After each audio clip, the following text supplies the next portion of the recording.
It's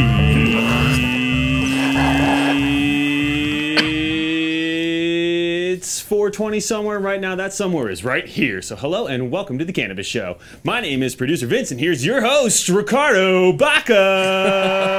Vince, what's up? Thanks for that, man. And to everybody joining us today, welcome to the Cannabist Show, where we talk about all things weed. That's all things. And that is the serious marijuana news and the fun stuff as well, of course. The good stuff. If you pop onto the site right now, of course, we have a website. It's at thecannabist.co. You can read stories about how legalizing marijuana federally in the U.S. is a lot harder than you might think it is. That's already legal here. And about Colorado marijuana industry fighting back against the state's attempts to regulate pesticide use. Of course, and the food industries and everybody else. And more marijuana news coming out of Oregon, Washington, D.C., and Central America. Wow, that's a long reach.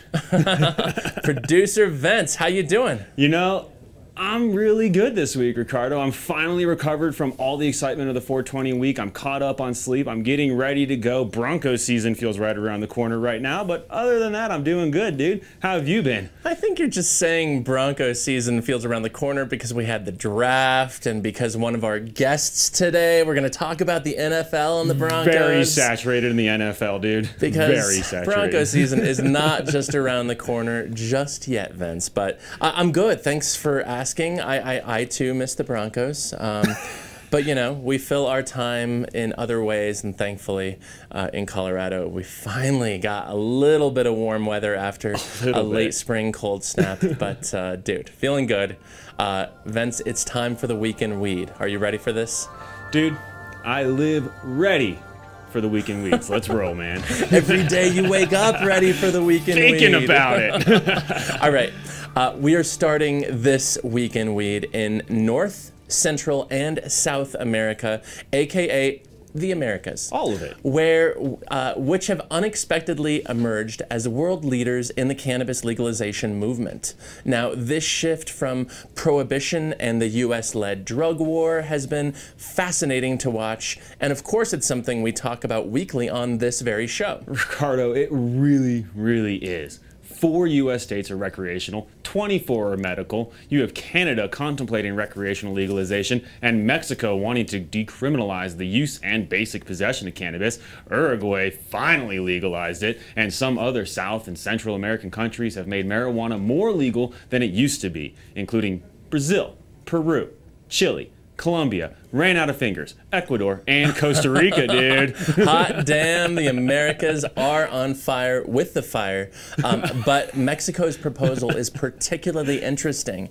Vince, I know we talked about it last week, but I want to talk some more about it because as recently as November, Mexican President Enrique Peña Nieto said he opposed the legalization of cannabis. But now he's the one proposing decriminalization to his Congress.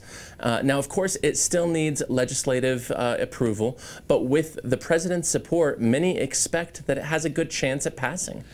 And here's something Mexico's president said recently. Quote, "It's undeniable that the terms of the debate about drugs are changing in Mexico and in the world.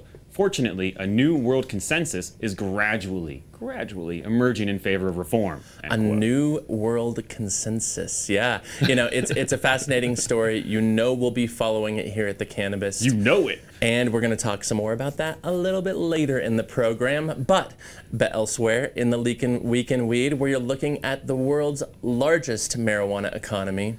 That's California, of course, and the woman who is the state's most powerful cannabis regulator. And let me go ahead and throw out her name for you, Lori Ajax. Say it one more time, Lori Ajax. Ajax. Ajax, because you're about to hear a lot more about her in the months to come. Exactly. You know, Ajax is the newly appointed chief of California's Bureau of Medical Marijuana Regulation. And since California voters are voting again on recreational legalization in November, you're about to hear a lot more about her. Lori Ajax. Lori Ajax. And since our viewers and listeners are, of course, among the most educated in the space, we wanted to make sure you all knew about Lori Ajax.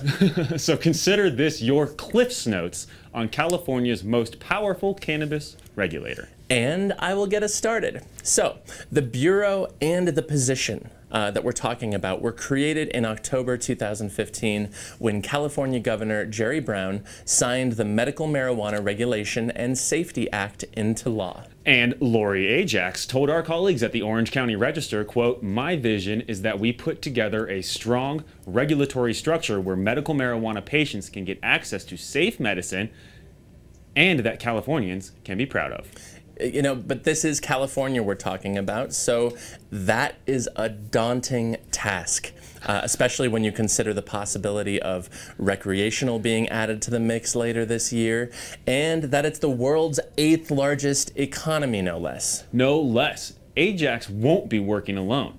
California's Department of Food and Agriculture, I just want to say ag now, will monitor cultivation, and the state's Department of Public Health will supervise the manufacturing and testing of cannabis products. Lori Ajax's bureau, which is under the Department of Consumer Affairs, will regulate transportation, distribution, and sales.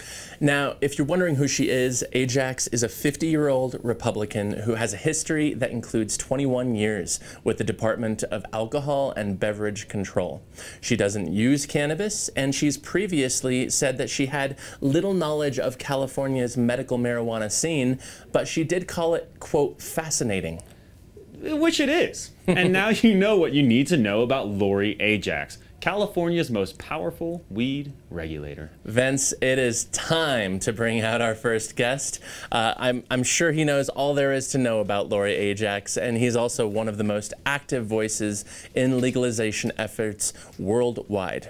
He's also a friend of mine to boot, so it is truly my pleasure to welcome cannabis industry attorney Christian Sederberg to the Cannabist Show. What's up, brother? How you doing, man? Hey, I'm doing well. Thanks for having me. Yeah, thanks for joining us this time. Set this up correctly here. There we go. I know, get the logo out front, front placements. Yeah. How's it going? Good. How was Further Future? That was amazing, man. The people were talking about the future of cannabis in addition to the future of many, many other things. It's sort of a futurist music festival and 3-day crazy party. Bananas, mini Burning Man, high end. Okay, yeah. We'll talk more about that later. Christian, sativa or indica? Depends on the situation. Okay. But, as I get older, I find indica. I find this was a mixture of multiple sativas and a couple indicas in there too. Whatever I had left at the office, on my way over. So. He just kind of shook the grinder out. Yeah, exactly. Us older folks, we're not as sophisticated when it comes to our selection. I don't think. Perhaps. You don't think so? Maybe I'm just projecting my own behavior on some of the people I work with. So. All right, I dig it. Christian, this is fun having people like you on the couch, people who have been there really since the beginning of this conversation locally. But since you were there before Amendment 64 and you were helping put that together, I want to know what you think the biggest issues are right now facing Colorado weed. Here we are, May, June 2016. What are your biggest concerns? It's one of those things where I put things into different buckets, and I would say, I talk to my friends and other places or people that are working on this issue in states that have legalized or implementing medical programs or, other things, or in states where they're just trying to get decriminalization to happen. And so there's the bucket of what I call first world marijuana problems. Very true. Which is what Colorado's dealing with, but they're still very serious. It's how do we make sure these products are safe? How, the pesticide issue, which I imagine you've heard about, and I believe you mentioned earlier on the legislation that's going through. We have just a little bit left in the legislative session here, and there's a lot of late session action to address things like pesticides and just seeing where that goes. But I think the biggest issue that Colorado faces is these, in this fine tuning that we still respect and honor what this was all about. And this is a consumer-oriented program. It's supposed to be, and not overcompensating for unnecessary worries that people have. Now, pesticides is not necessarily in that bucket, but where there's bills that will allow out-of-state money to come in, and people are saying, well, that will create or could create this big marijuana, big tobacco, and that's some of the pushback we've been getting nationally and internationally, actually, on what marijuana is going to become, not what it is. So it's you know, in the list of issues, I think what I say, big picture, we just have to keep focusing on honoring the amendment, what it did, honoring the voters, how they voted, and continuing to improve, make sure this doesn't get in the hands of kids, criminals. You know, that's the focus. So I love that when you refer to Amendment 64, you just say the amendment, because ultimately that's what it is. But do you think that right now we are honoring what that amendment set out originally to do, especially since you were on the team that crafted it? Sure, I think in a lot of ways we are. The challenges that we face, you know, when we're, and people talk about normalization of cannabis use, and that's a controversial concept, and in some minds, but to me, the whole point was we were going to regulate marijuana like alcohol, and that doesn't mean that it's exactly the same regulatory structure. But already we're seeing efforts, you know, in Denver recently, a law passed last week, an ordinance that's putting a cap in the total number of stores pretty much in perpetuity. Although that could change, they'll revisit it. But giving marijuana, you know, a second seat in terms of advertising and how it's presented to the public, when you create a priority for alcohol to be able to market their products in a much more aggressive way, or perhaps, you know, in a way that doesn't actually coincide in any way with how marijuana is being regulated, you're actually pushing adults towards using alcohol, you know, more harmful substance over cannabis. And so, you know, social use we had a meeting this morning on whether or not, you know, how we move forward with the social use concept, meaning how people can, you know, where they can go to consume cannabis if they're visiting, or if they're, you know, they just want to be out with their friends instead of doing it in the alley outside of the bar, or, you know, in the smoking section secretively, or using a vaporizer, or eating edibles. Like, how do they, you know, how do we create places for people to interact with each other and consume cannabis? And so, you know, all of these issues, when you treat them as though they're, you know, cannabis has this, you know, mystique about it, I think a lot of times it's just because those people don't use it, or politically they think it's better to be conservative because people that vote and give money to them don't use cannabis, or don't want to talk about using cannabis. So I think if going back to the original question, are we honoring the amendment? In many ways we are. All the regulatory stuff, it's definitely available, you know, the regulatory structure is working. But when it comes to creating a preference for alcohol over marijuana, that continues. And so the Hearts and Minds campaign is you know, first priority for us, making sure that when this issue comes up, we're very much pushing the message that some adults choose a safer substance than alcohol. And it's fascinating. I mean, how fun is it existing in 2016 where you can say something like, marijuana is safer than alcohol.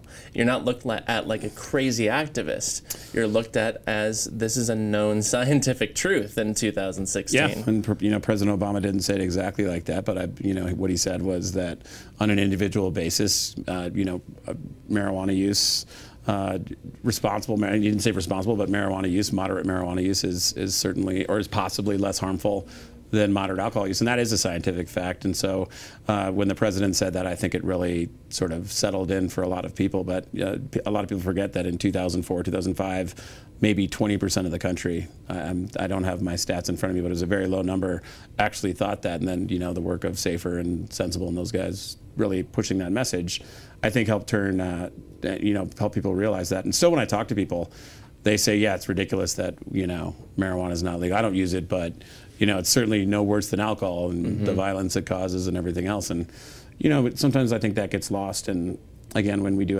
public education and we're scaring kids about their inability to, you know, they'll hurt their brains, or there's the potential they could hurt their brains if they use marijuana.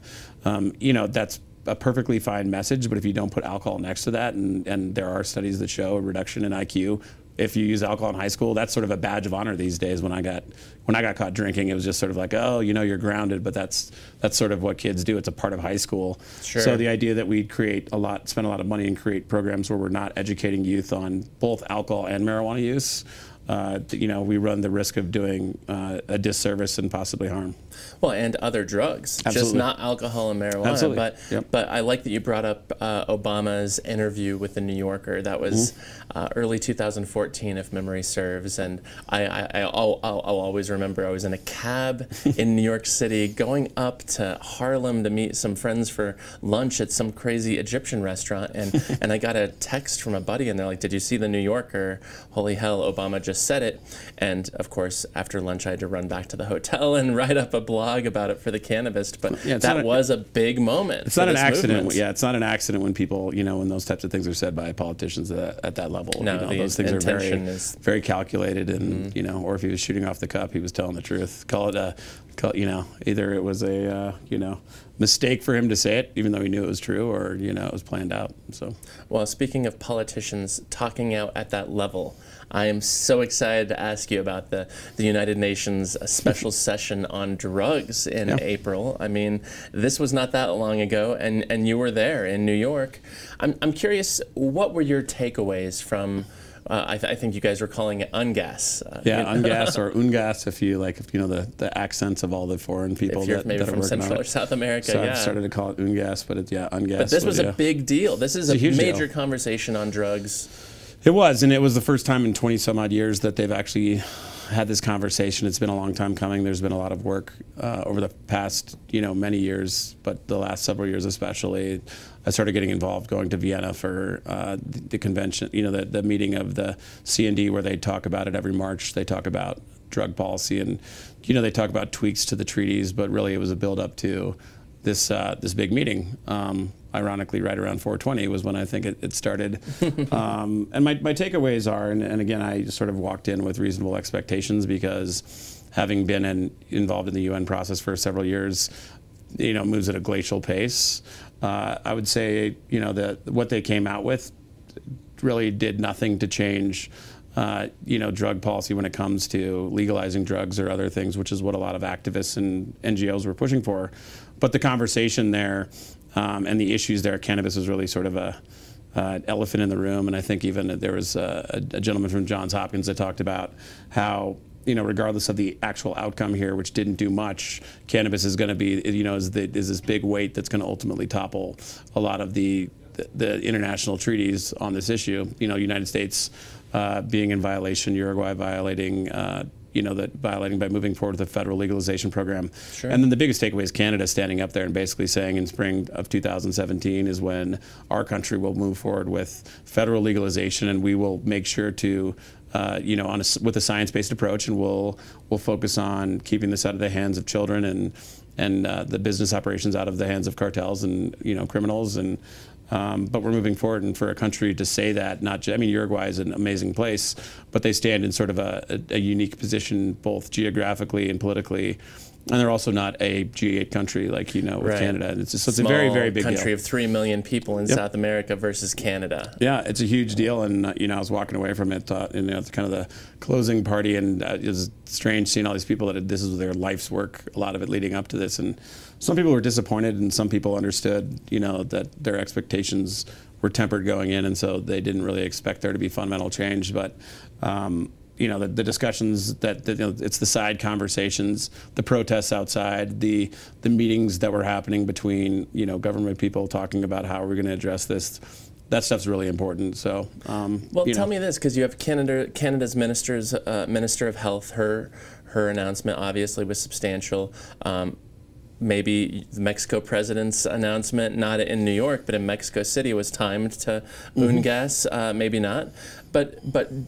Should we expect immediate change after a meeting like that, or maybe will that change trickle down 6-9 months later? I don't know how these things work. Yeah, it's going to trickle down, and certainly, there obviously the UNGAS didn't specifically address the cannabis issue, although that was a big part of it, or at least a big part of the discussion. But the last time I think they said the goal was to eliminate all drugs by now, or just very unrealistic goals. And I think they move towards the discussions move towards evidence-based approaches, and really the United States shifting positions because we had to on the flexibility around these treaties, that legalizing marijuana in Colorado, Washington, Oregon, Alaska, perhaps 5 other states, 2 through their, 2 through legislatures in addition. All of that, the United States has moved from a rigid, this is the way it works, and there's no flexibility about legalizing drugs. Now, the United States has taken more of a, there has to be flexibility. Part of that's out of convenience and necessity.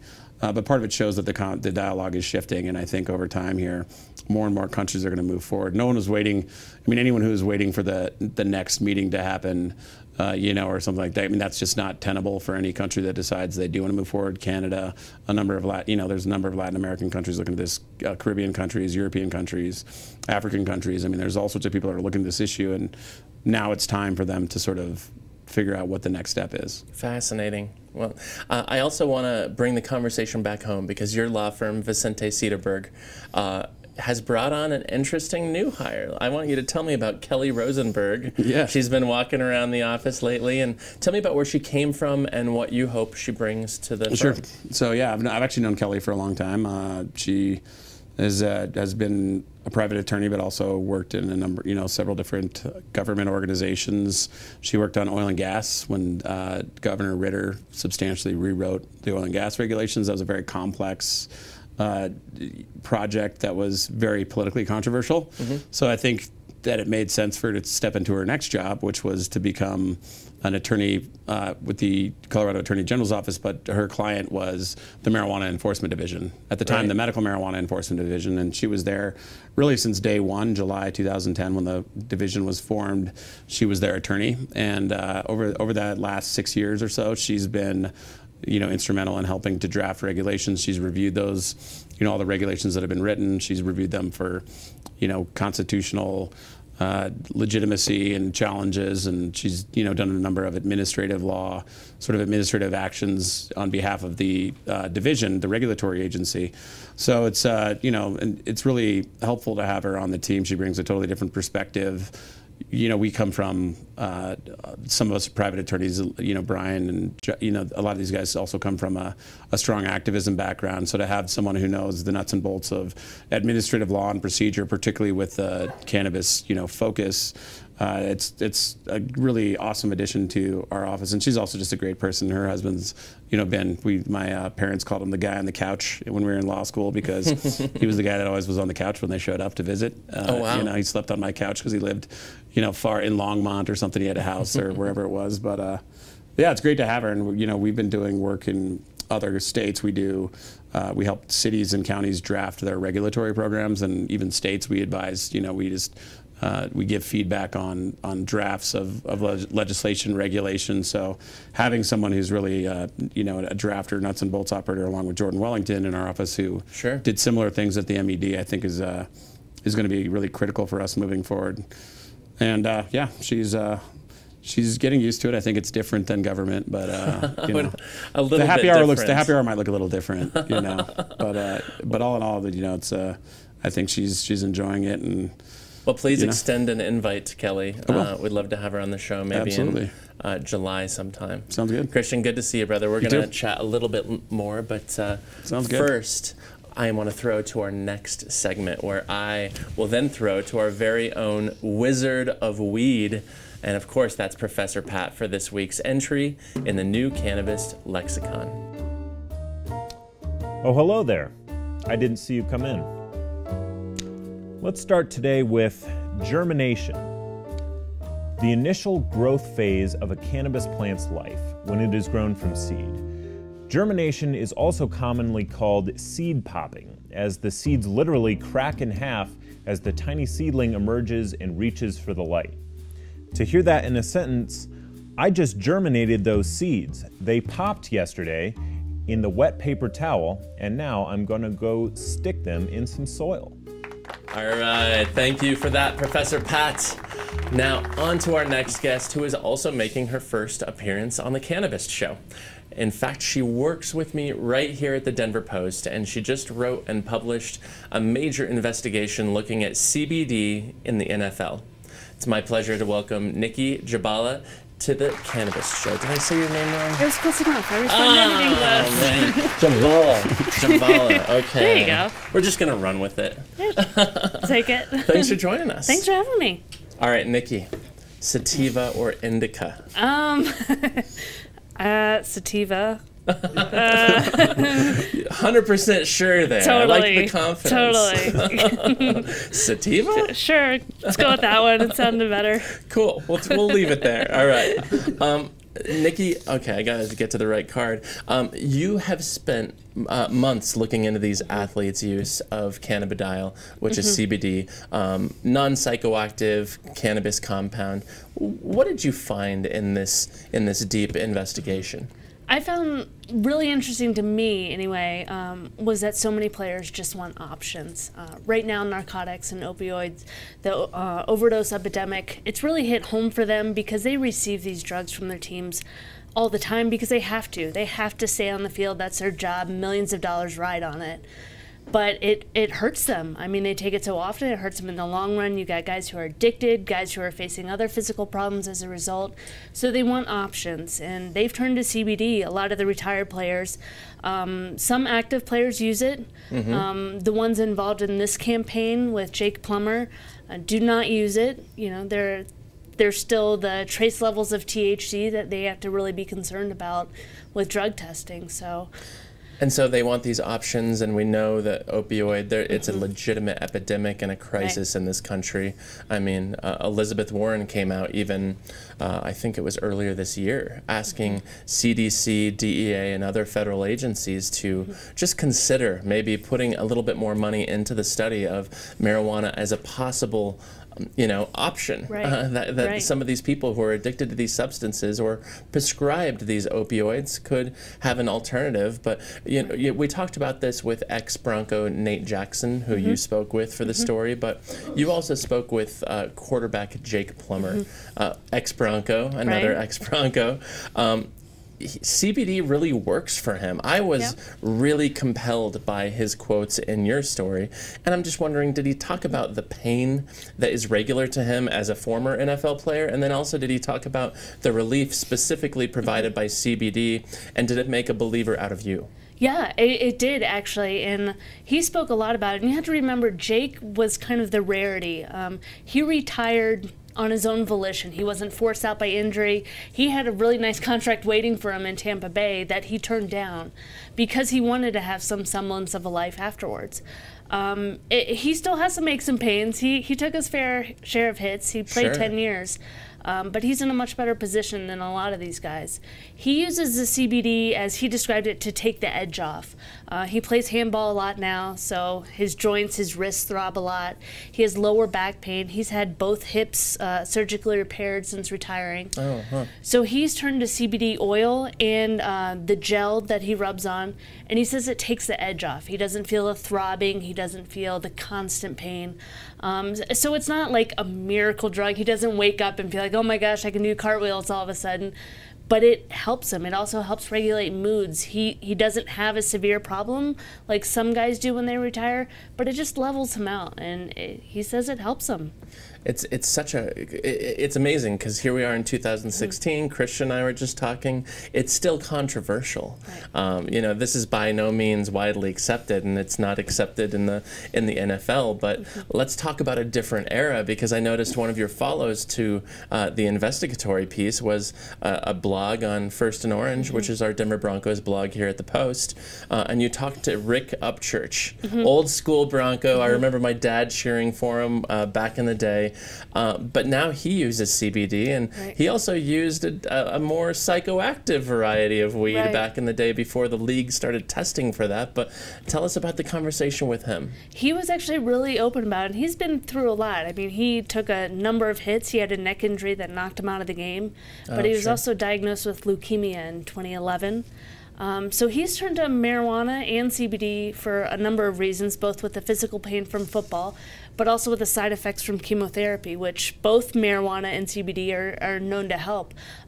He had a lot of trouble with his appetite and nausea as a result of the chemotherapy.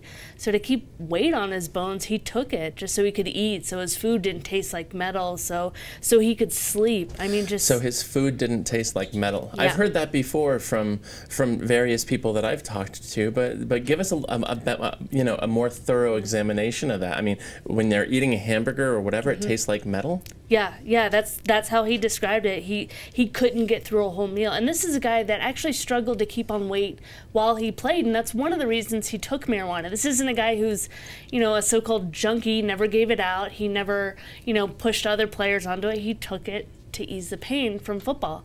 And this was one of the reasons he really needed it once he retired, because he couldn't keep his weight on. Sure.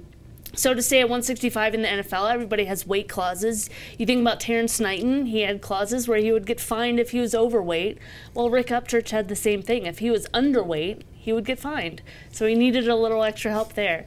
And then when he was diagnosed, you know, the problems with eating became magnified, and he really and he used it as an appetite, you know, to develop that appetite. Yep, with the appetite, the nausea, helps sleeping, just regulating moods. I mean, it's a lot to go through. You know, I mean, so often our experiences with any drug are what we know of famous people's experience. You know, Rick Upchurch or Jake Plummer, well, better known football players. But when I was talking to Michelle Malkin, a popular Fox News commentator in 2014 about this issue, she was telling me about her mother-in-law's experience with cannabis and how she was going through treatment after some pretty serious stuff going on in her world, and how ultimately she really viewed it as it saved her mother-in-law's life, because she was losing pounds daily. She couldn't eat, and the fact that this random plant that she could go down to Pueblo and buy from a recreational dispensary, she really felt like it saved her mother-in-law's life. And I guess if that's how people have to learn about it, you know, through Jake Plummer and Michelle Malkins of the world, then so be it. Absolutely. I mean, Rick Upchurch is in remission now, not because of CBD, but that helped him along the way. And he, fascinating. Yeah. I want to bring Christian back into the conversation. We're going deep. We're talking NFL and CBD. So Christian and Nicki afterward. Do you think, I mean, the NFL just reconsidered its stance on THC, the allowable limits of nanograms in a bloodstream, and I believe that was 2015. But do you think they're going to get more real about THC and CBD, and if so, when? Hopefully soon. I think they have to, and hopefully soon. I remember when it was 2 or 3 years ago, maybe 3 years ago, there was an op-ed that one of my colleagues wrote in the Washington Post that was reprinted in the Denver Post about THC and CBD. And Steve Fox, and he was talking about the fact that there's also the neuroprotectant element potentially there. It's something that has been researched, is being researched, and if you put aside just the chronic pain issues that NFL players experience, opiate addiction, and opiate intolerance, so like people that just can't take opiates because they have a bad reaction to them. If I'm not mistaken, Rick Upchurch or some of those guys were talking about that too. They have to revisit this. I think the NFL, particularly on the concussion issue and some of these things, they have to take a very serious look at it, because they have an existential issue going on with the healthcare issues that are faced by their players after they retire. And Nicki, you've been studying this for months. What's your take on this? Do you think this is an issue the NFL is taking seriously? I think they're going to have to eventually. I think these CBD studies, and the more people talk about it, the more stories are being written, the more active players are coming out in support of that. And when you get the active players speaking out, then the owners are going to have to support them because they're paying them and they need them. This is their product. And I think the league is going to have to listen. I think it's going to start with CBD because it's a little more innocuous without the THC. But I think they're going to have to listen soon. And to Christian's point, I mean, the concussions, isn't that a part of your research as well? I mean, is that what Plummer and some of these other players and ex-players are out there trying to raise money to do the research for? Yeah, absolutely. Right now they're just trying to collect data and kind of get it in the hands of the researchers at Johns Hopkins. But the ultimate goal is to see if this helps with CTE. And part 2 of this series that we're doing on NFL and pain management kind of looks at a guy who's dealing with these issues now, a former Bronco that some people may know, and kind of explaining what he goes through. And he also uses CBD, and it's helped him. And remind us, CTE? CTE, chronic traumatic encephalopathy. Oh, yes, okay. Just rolls off the tongue. Of course. It'd be a shame if the league chose the PR issue that they think they have with marijuana use, and you know how that looks as far as perception over the health of the players, and that's one of the big pushbacks. You know, I know a lot of people are talking about, you know, you can watch however many alcohol commercials during the Super Bowl or everything else, you know, and we're actually talking about medicine here. So you know, they got to overcome it. Hopefully their PR people are smart enough to realize this is a very critical decision for them. I hear that. Nicki, one last thing before we go to the pot quiz. Where can people find your story? Is it denverpost.com/sports, or what's your Twitter? It's pinned on my Twitter account, Twitter at Nicki Jhabvala. It's on the website. You can find it. Perfect. So yeah. All right, thank you. You guys, this is Nicki versus Christian. Pot Quiz 2016. I never do well at these. Oh yes, Christian, we're starting with you. The rules are simple. You get the answer right, you keep the point. You get the answer wrong, your opponent has the opportunity to steal the point. So, Christian, this is news. What Western European powerhouse recently announced it will introduce legislation for legalization to its cabinet?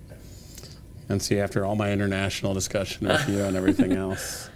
Oh, man. Well, this might have just broke in the last couple hours. Okay, good. Is that because I've been buried in preparations for the show without looking at the... If I had to guess, it would be West... And you said powerhouse. I would go with Germany. There you go. Nice Impressive. guess, dude. Yeah. We had some Germans visiting that were checking out our system, and yeah, it makes sense for a lot of those countries. Yeah, I've talked to a couple journalists from there, and they say that things seem to be moving quite along, and right now this is one of the lead stories on the Telegraph and Daily Mail, so it's happening. Nicki, all right, you ready? Can I get an easier one? I might be able to work that out. We have a sports writer and a guy who writes cannabis legislation. Okay. So, Nicki, when Hawaii released the owners' names of the state's first medical marijuana dispensaries, what well-known actor was denied a license? I thought we said we were going to do an easier one. I don't know. No? All right, that's okay. That's okay. Yeah, Kick it back to Christian for the possible steal. That came out on Friday, if I'm not mistaken, and I've been buried. I was in the desert away from modern conveniences. But if I had to guess again, Woody Harrelson. Woody Harrelson was the guess. only. It was well known that he had applied. So I assume it's true, and that is a correct answer. It's totally unfair. No, it was all over the site a couple times when he was applying, and then Hawaii delayed the announcement. So the ironic part is we almost always stump people with NFL questions in the pot quiz. I know, that's true. Can we throw football in here? I've been in my football bubble for a while. I understand that. Christian, going back to you. According to The Economist, quote, "The argument for legalization of cannabis has been won. Now for the difficult bit." End quote. What does the magazine consider the difficult bit? I'm guessing again. Oh man, you're pretty good at guessing. Commercialization. I don't think that we're... Well, yeah, we could kind of give that to you. Don't give it to me. Regulation. Regulation. Which is very similar to commercialization. So yeah, we'll give that to you. Yeah, they said regulating is the difficult bit. So...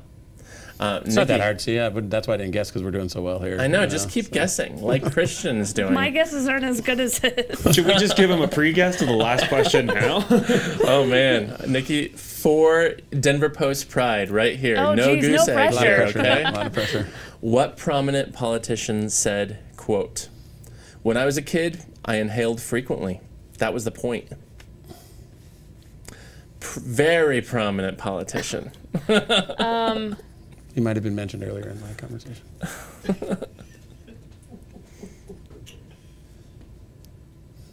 Hawaii. He might also be from Hawaii. Perhaps this country's most prominent politician. Perhaps the world's most prominent politician. Oh, come on! Like Perhaps the current leader of the free world. Obama. Obama. All right. The Denver Post is not getting shut out. Hold up a picture. Well done. You represented us well. Yeah, I'm so thrilled to have had you, both of you on the couch. Nikki, Christian, thanks for joining us. Thank you. I want to say thank you, too, to all of you guys for watching, listening. As producer Vince mentioned last week, go on iTunes, go on Stitcher, review our show. They matter. I'm joined by producers Vince, Pat, Katie, and the rest of the crew. Have a great day, everyone, and we'll see you next week. All right, guys. Nice work. I'm allowed to lose, I choose to win. I'm all in, I'm calling any posse you'll be raising at the end. I say it again, ain't afraid to get in. I be going for the jackpot with aces in my hand, I'm raw.